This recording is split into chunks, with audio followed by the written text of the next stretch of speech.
Muy buenas a todos, bienvenidos a un nuevo programa, una nueva edición de Papeles de un lector.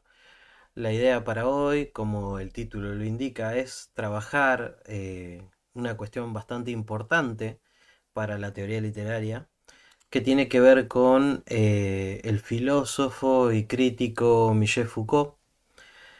Michel Foucault escribió un texto muy conocido, ¿sí? En 1969, cuyo título es ¿Qué es un autor?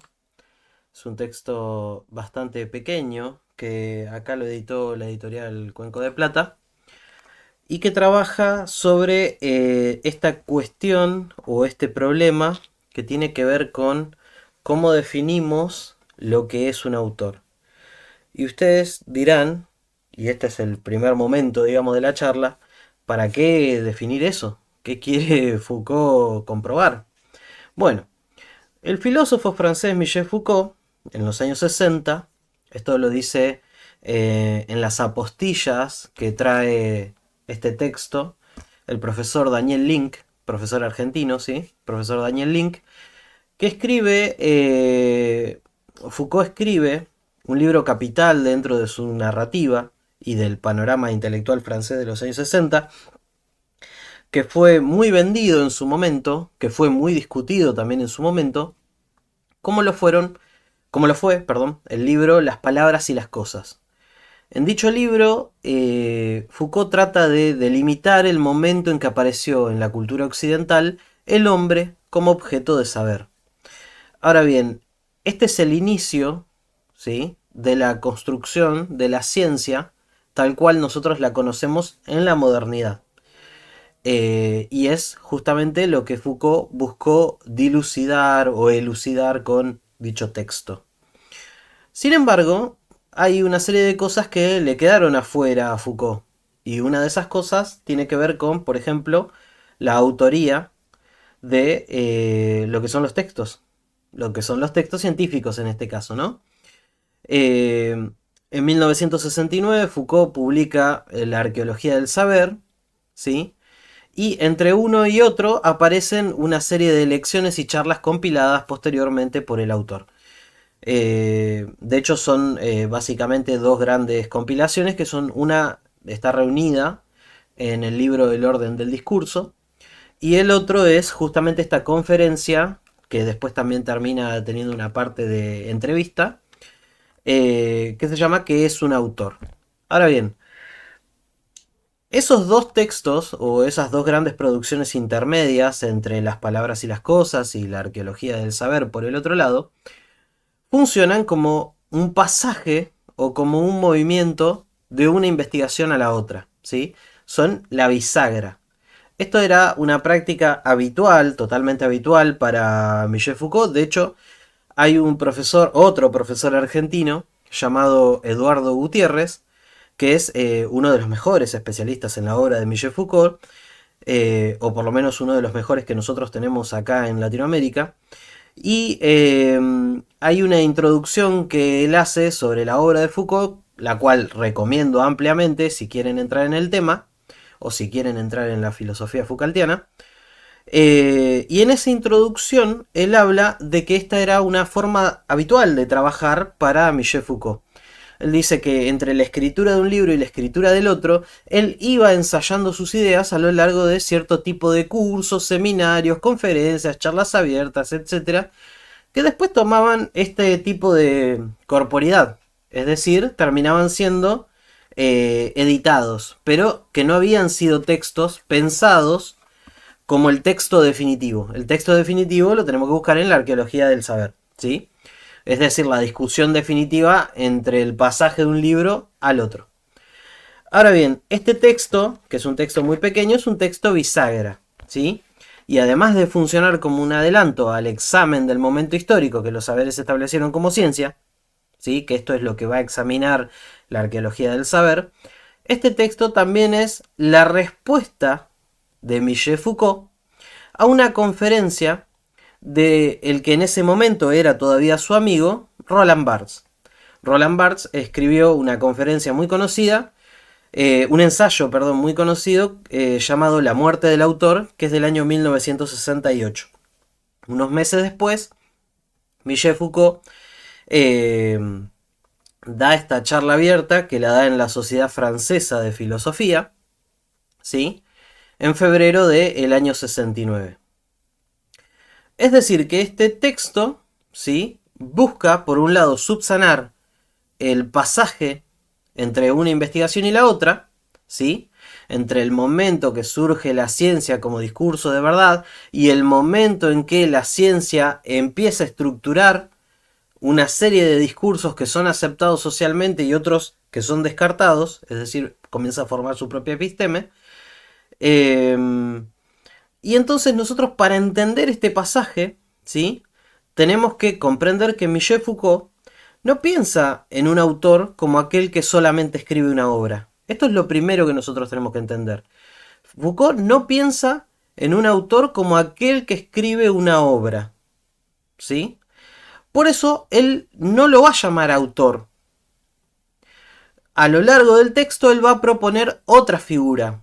Esta figura se va a llamar la función autor, que no es lo mismo que el autor. La función autor es una categoría especial, ¿sí? Una categoría teórica especial que crea Foucault o que propone Foucault dentro de esta charla, en la cual él habla de el rol, ¿sí? Que ocupa este sujeto que escribe, básicamente. Y ustedes dirán, ¿este sujeto entonces es una persona? No necesariamente. Y ahí está el punto, digamos. No, para Foucault, digamos, un autor no es necesariamente el que escribe un texto. Cualquier persona puede escribir un texto y no necesariamente puede transformarse en un autor, dice. Una persona puede escribir una carta y no necesariamente puede ser un autor para la sociedad. Una persona puede escribir una publicidad de cigarrillos o un comercial de gaseosas y no necesariamente tiene que ser un autor dentro de la sociedad. ¿Por qué? Porque no ocupa un espacio simbólico, un espacio dentro de determinados discursos, un espacio en el cruce de un determinado lugar social. Y esto es una pequeña parte del problema, porque la realidad es que durante todo este libro, ¿sí? Durante todo este pequeño librito, Foucault no llega a establecer concretamente cuál es todo el problema. Tira algunas puntas, analiza algunas cuestiones, pero no termina de cerrar la cuestión completamente, ¿sí?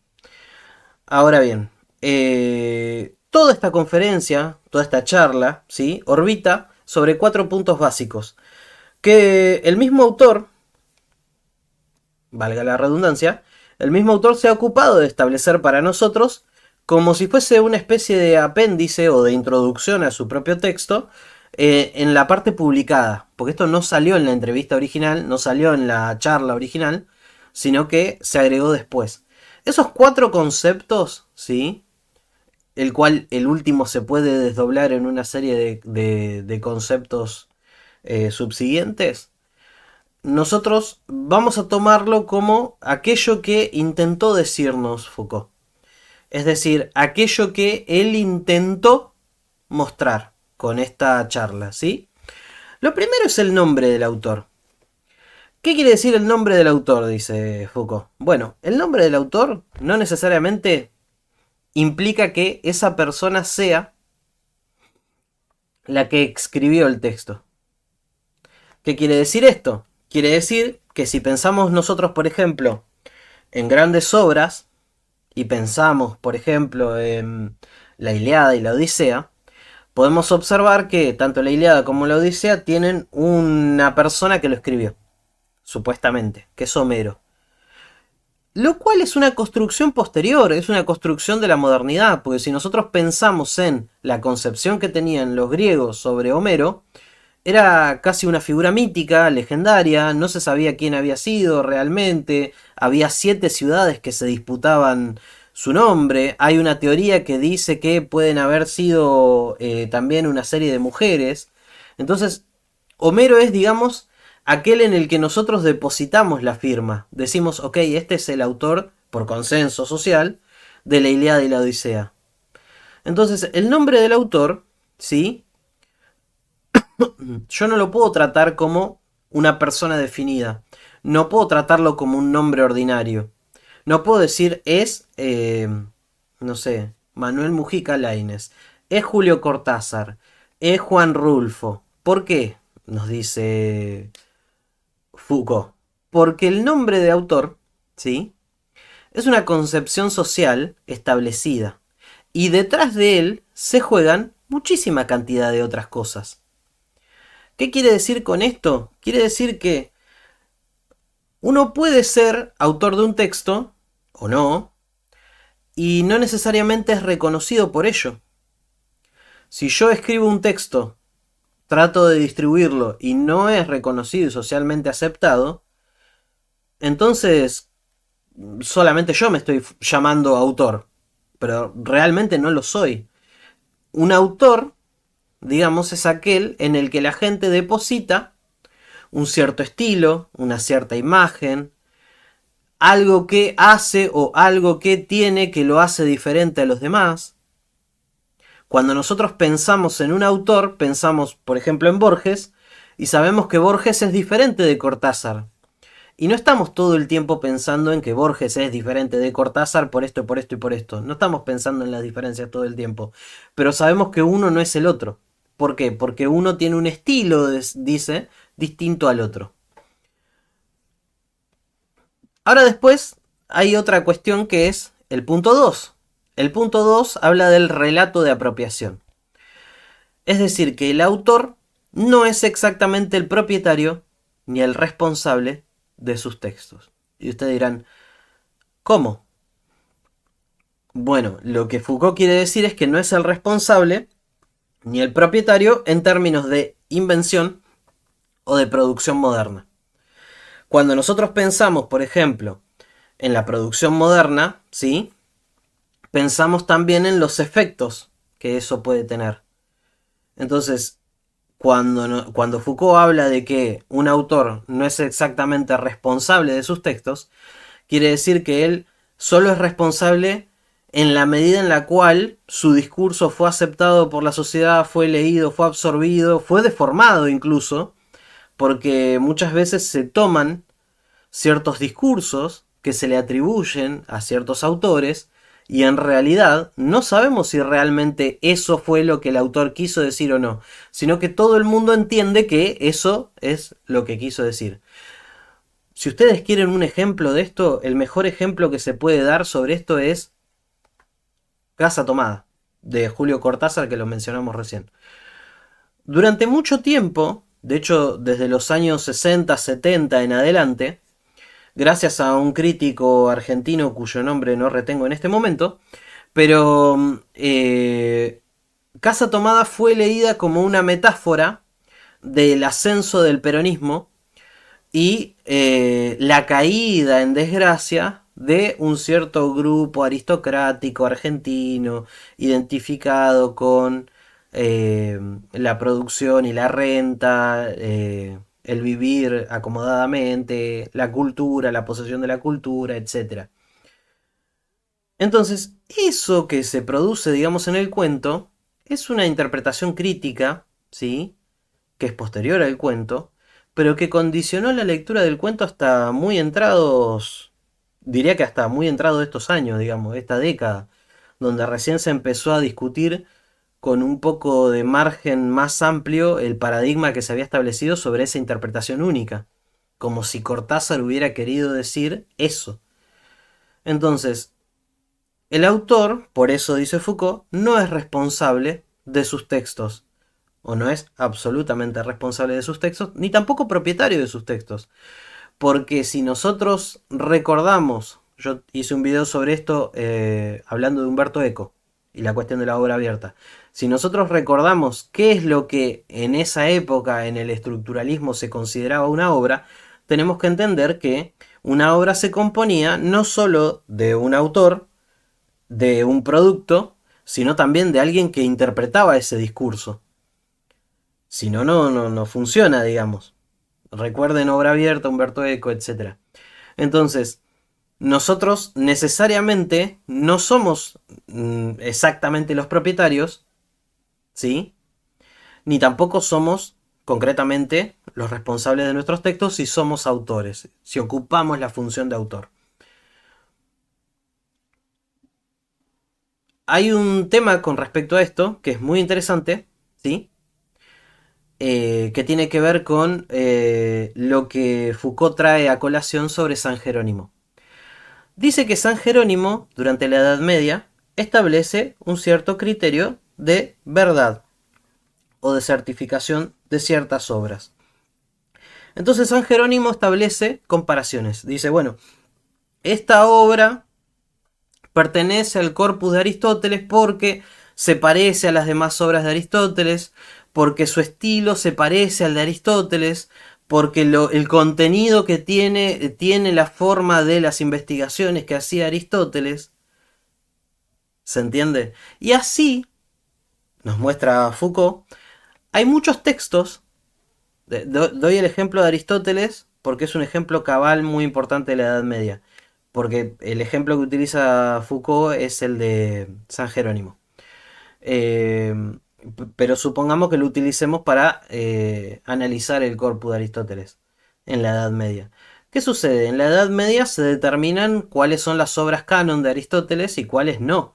Cuáles son las obras que pasan a estar bajo la sospechosa mirada de apócrifas e incluso cuáles pasan a ser directamente borradas, porque hay obras de Aristóteles que fueron borradas, que fueron sacadas directamente y que ni siquiera se gastaron en copiar, porque definieron que no parecían obras de Aristóteles. Entonces no sabemos si realmente eran o no eran. Y acá entra en juego esta cuestión de la relación de atribución, ¿sí? Que es el tercer concepto importante. El autor como alguien a quien podemos atribuirle un cierto estilo reconocible, distinto de los demás, como si yo pudiera justamente definirlo en una relación de oposición. Es decir, que es un autor porque no es el otro. Es Aristóteles porque no es Platón porque no es Esquilo porque no es es Sófocles porque no es Eurípides. ¿Se entiende? Entonces, cuando yo puedo atribuir un cierto estilo, que es reconocible y que es distinto a los demás, yo puedo definir un autor, o al menos bajo este tipo de investigación o de concepto, ¿no? Es una concepción que se fue arrastrando a lo largo de mucho tiempo.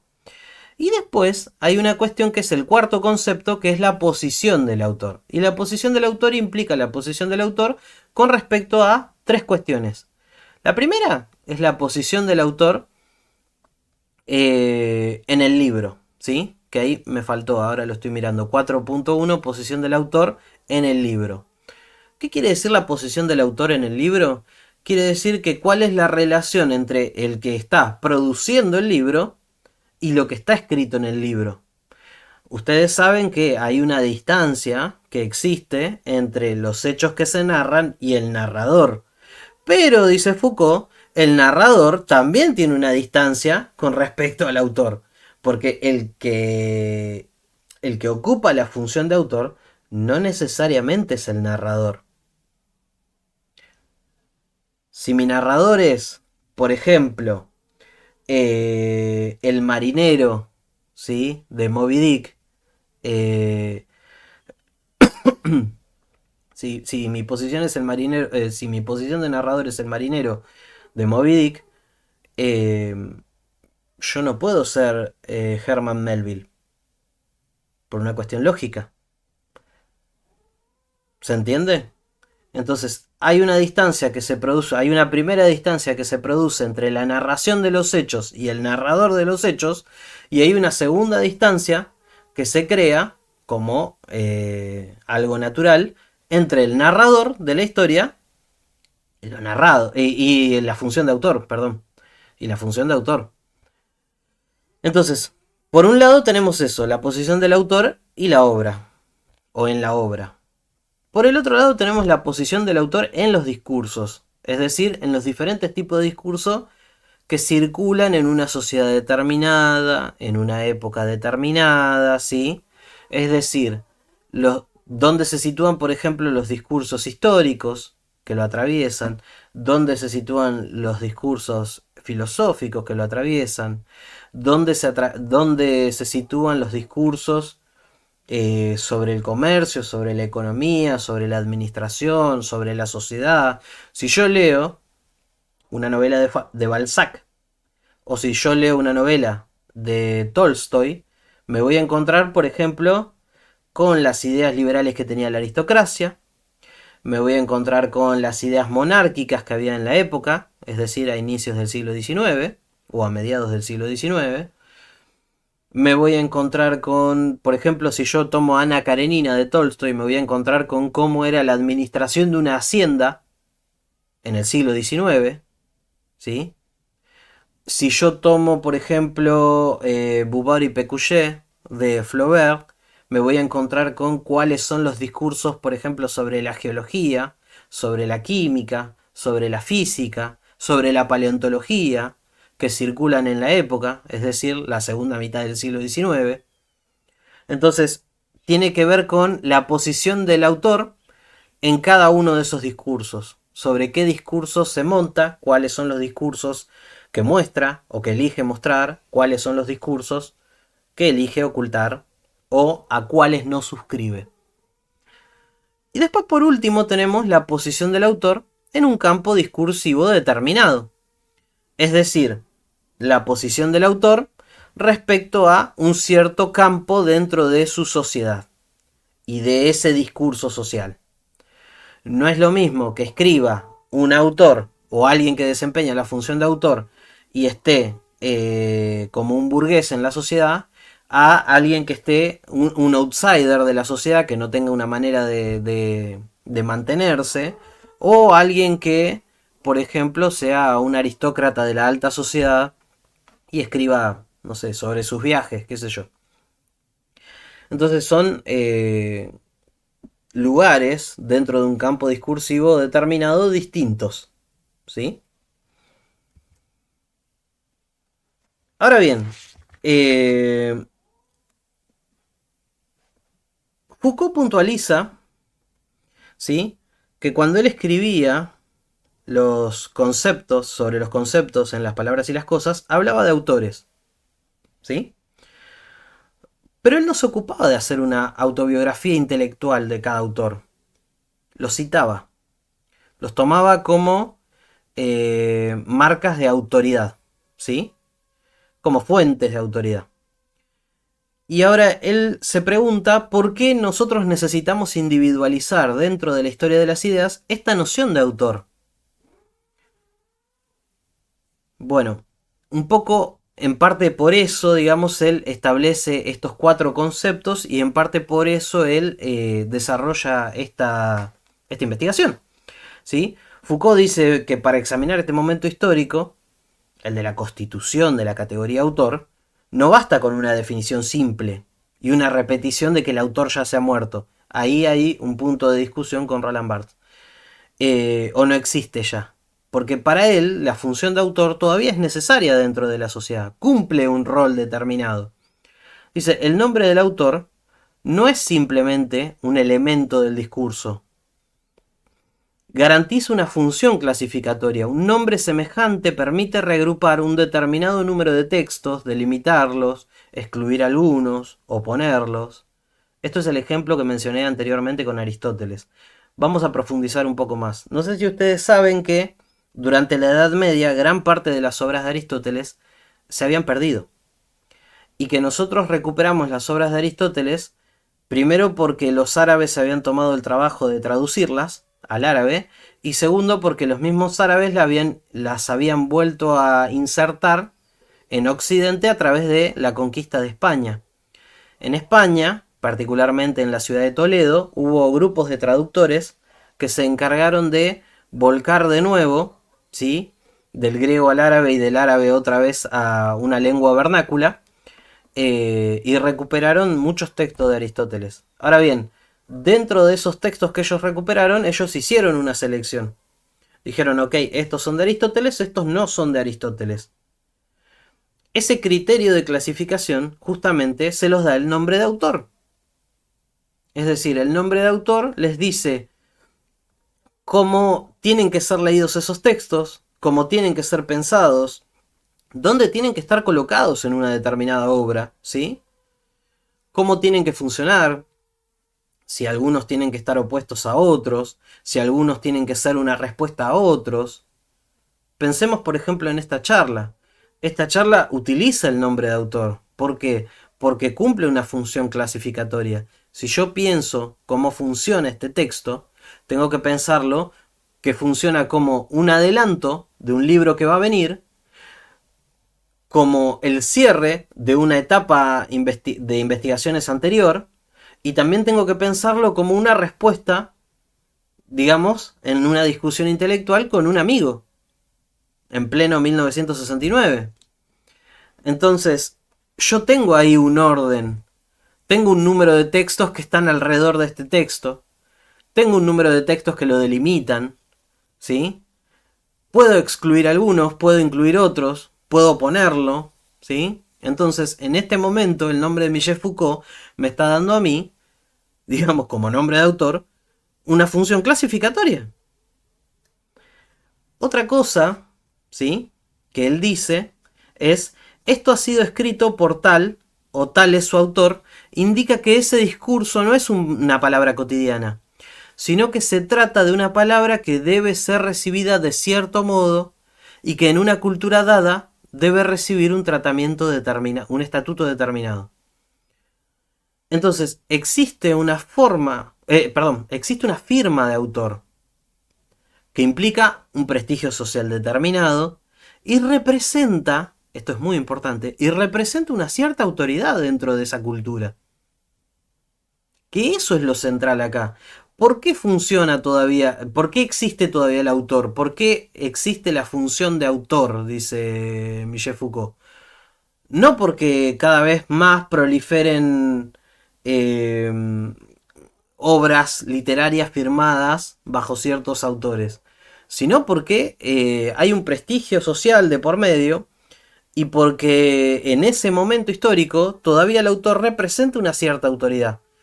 Citar a Víctor Hugo en poesía romántica, o citar a Charles Darwin en las ciencias naturales, o citar al barón Georges Cuvier en la parte de paleontología, por ejemplo, son cuestiones que implican un determinado trato cultural de esos autores dentro de esa sociedad. Son palabras autorizadas. Ahora bien, hay un momento, ¿sí? Hay un momento que se llama, él lo denomina como el quiasmo, ¿sí? Un quiasmo es un cruce, ¿sí?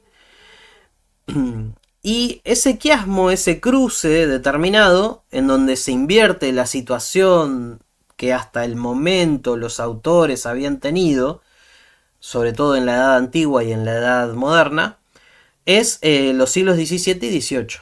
Foucault hace un análisis histórico y concluyen que esta cuestión de la firma del autor, esta cuestión del prestigio del autor, esta cuestión del lugar del autor dentro de una sociedad determinada, ¿sí?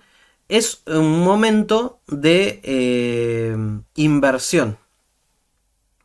Él lo llama así. Antes de estos siglos, del siglo XVII y del siglo XVIII, los autores, o mejor dicho, la función de autor, ¿sí?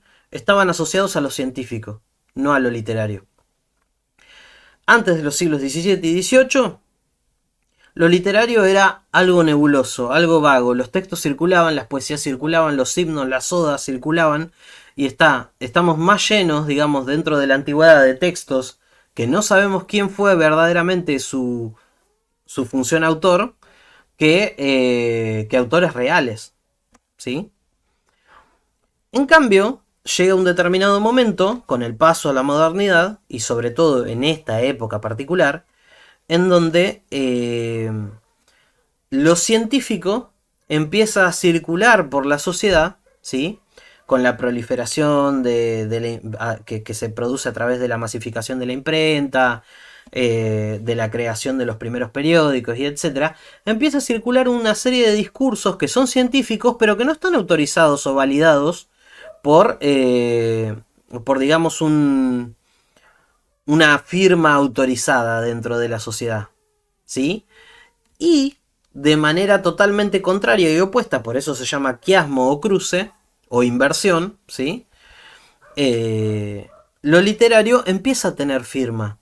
Y los autores, ¿sí? De textos literarios empiezan a tener una sociedad, digamos, que los liga a un determinado prestigio. Entonces los autores empiezan a ingresar en la categoría de consagrados. Hay autores consagrados, hay autores que buscan consagrarse y hay autores que llevan dentro de esa cultura y esa sociedad europea un cierto prestigio, ¿sí?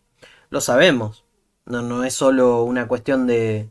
Sabemos que hay un montón de autores a lo largo de estos siglos y en el siglo siguiente también, pues en el siglo XIX ya está consolidada esta cuestión, que obtienen prestigio a través de obras literarias y no a través de discursos científicos adoptados por ellos, ¿sí? Entonces los discursos científicos empiezan a proliferar sin una firma, ¿sí? Empiezan a circular sin firma de autor. Es el inicio también de la publicidad, por ejemplo, siglo XIX. Eh, el discurso literario empieza a tener cada vez más un lugar autorizado. Ahora bien, hay un momento interesante en el texto que es cuando Foucault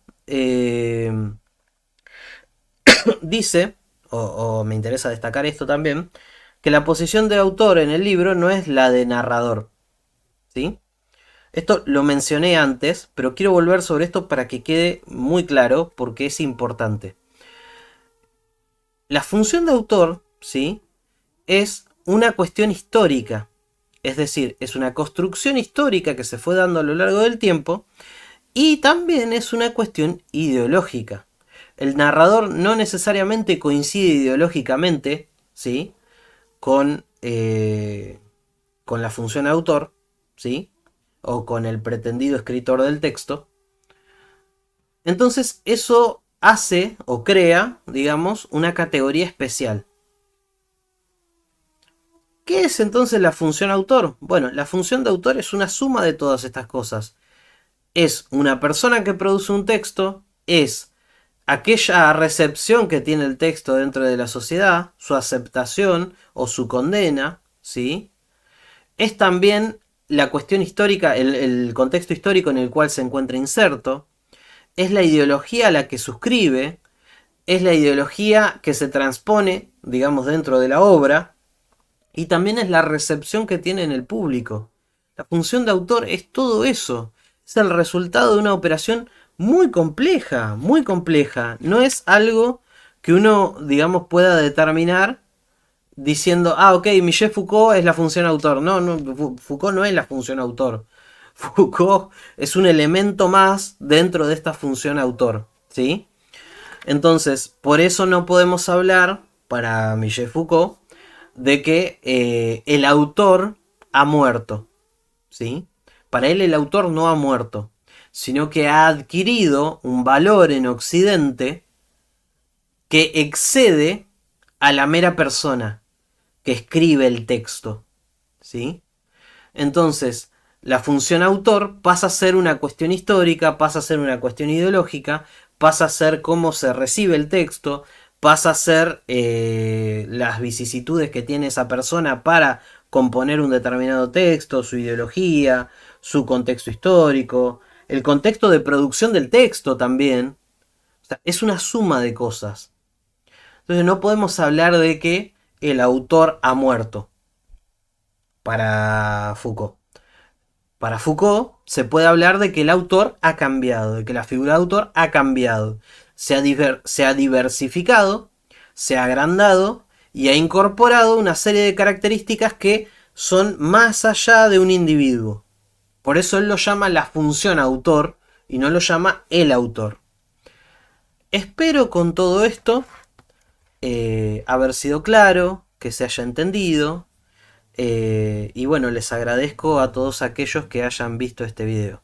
Desde ya, nos vemos la próxima. Muchas gracias. Chao.